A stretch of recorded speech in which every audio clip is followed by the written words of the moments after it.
In this video, we're going to be looking at marketing and engagement. So we're going to start off by looking at membership engagement. We'll then look at engagement scoring. We're going to look at the activities which relate to membership engagement. We're then going to look at how engagement is managed via the portal. And then we're going to look at how that can be used in marketing lists, which can then be used in your third-party marketing solutions. As we can see on the screen here, I've logged in, I'm in the S360 membership app, and I'm currently looking at the membership overview dashboard. So I can see the active memberships by product type, see the new memberships by type in a period, I can see a breakdown of active memberships by their payment method. So there's lots of information on here, but the one we want to look at just now is the membership engagement dashboard. As we can see here, we can see visits to particular pages. We can also see records that log when people log into the portal. We can also see when people have clicked on particular web links. If we go and look at that in a contact record, looking at the contact record, I can see a few tabs across the screen. So I can see details of their membership on the membership tab. I can see details of any events that they've attended. Attending an event can be classed as someone being engaged with their membership. So we can create membership engagement based on that. We can also have a tab that controls members' communication methods and their preferences, all of which can be used to market out to your members, but also check how engaged they are. So if we look at the top of the screen, we can see that this particular member has an engagement score of 400. So where does that figure come from? Well, Subscribe 360, as your members take action, will create membership engagement activities, which can be seen against a record. You can see them on the timeline here. So here's a membership engagement record that's been created. I can also see them by going into the activities. I can then filter by the type, and you'll see here it's membership engagements. That's the mechanism by which engagement is tracked, but where does the score come from? Well, in the settings area, we provide a membership activity scoring table. So if we go in there, we can see that if someone attends one of our events, so they have an event attendee record in the system and they are marked as attended, they will be awarded a score of 50 points. If they log into the portal, we'll give them a score of 25 points. If they've just visited the website, we'll give them a score of 10 points. These can be easily managed by your staff. If we look at one here, we can just see the various types that can be set is if someone clicks on a particular web link, or they visit your website, or they log into the portal, or attends an event. So you can have different scores for different links that they click.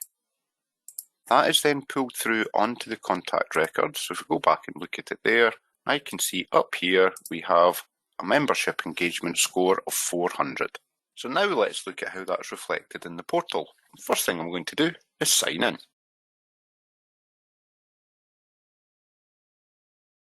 And that's me signed into the portal. So what I'm going to do is just replicate a couple of things that your portal visitors might do. Oh, here's a news article, I'm going to read that. So I've now read that article, and now I'm going to go into my portal. On the portal, I can see details of my membership, I can update my details, I can update my preferences, I can register for member-only events, I can attend groups. But let's look at preferences. First of all, if I click on preferences, I can see the preferences that I've already set. So my preferred contact method at the moment is any. I'm going to update that to email. I will allow emails, I will allow bulk emails, I will allow phone, and I will allow mail. I can also see my preferences, so my areas of interest. I'm interested in receiving information on CPD. I'm also interested in receiving regional news for Northern Ireland and Scotland. So what I'm going to do is add a new preference. From here, I can see the preferences that are available to me. So I would like to see international information. Click add. That is then reflected in the portal, which I can use for marketing. If we go back to the database now, and if I log on to preferences, I can see that these have updated to the options that I set, and I also have an international preference in place. But some other things that I can do in the portal, and in Portal we have a dummy page set up which tracks people logging into the page, but it also contains a link that they can click on. The visit the page can be applied to any page in the portal, and they clicked on a link engagement can be assigned to different links on your page, but the system will record the fact that I have visited this page and award me a score for it, but I'm also going to click on this link, which is represented as a button. Click on that, and now if I go back into the database, we can see here there is a visit to a page, and there is also a web link click. So the system has generated those records. You will notice that the engagement score hasn't yet updated. That can be updated, but before I manually update that, that will update on a scheduled basis. Let's have a quick look at marketing lists. Because with marketing lists, we can use the engagement score to build up marketing lists of people with a particular score. So if you see here, we've got one for low engagement. In this build, that's considered anything between 1 and 200. But that can be set to any values that you wish. Medium between 201 and 400, and high 401 and above. If we look at the medium marketing list and look at the members on it, there is that contact because their score is 400. If we look at another marketing list for the highly engaged members, you'll notice that person is not on this list. So let's go back and look at their record.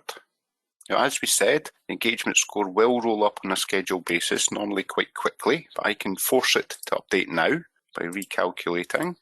It'll take the scores from the settings, apply them there, and you'll see the membership engagement score is now 410. So if we come back and look at our marketing list, let's just confirm they no longer meet the criteria for being on this list. They don't have a score of between 201 and 400. They're not there. And if we look at the highly engaged members, they have now joined that list because they have a score of more than 400. So what membership engagement allows you to do is set scores depending on what activities your members may engage in, logging into the portal, attending events, visiting a website, and then that can be applied to your members and it's reflected on their contact record. So if we go back to this person, I can see the engagement score is set to 410. With Dynamics 365, with those marketing lists, you can use those marketing lists to just send out communication, but you can also use those marketing lists with third-party marketing solutions. So you could use campaign automation through Digital or ClickDimensions. You can use them for your marketing emails. So you can use the marketing lists and the marketing platforms to contact your lowly engaged members, giving them information on how to get more benefit out of their membership. And you can also contact your highly engaged members, promoting extra services to them. You can do what you will with that information.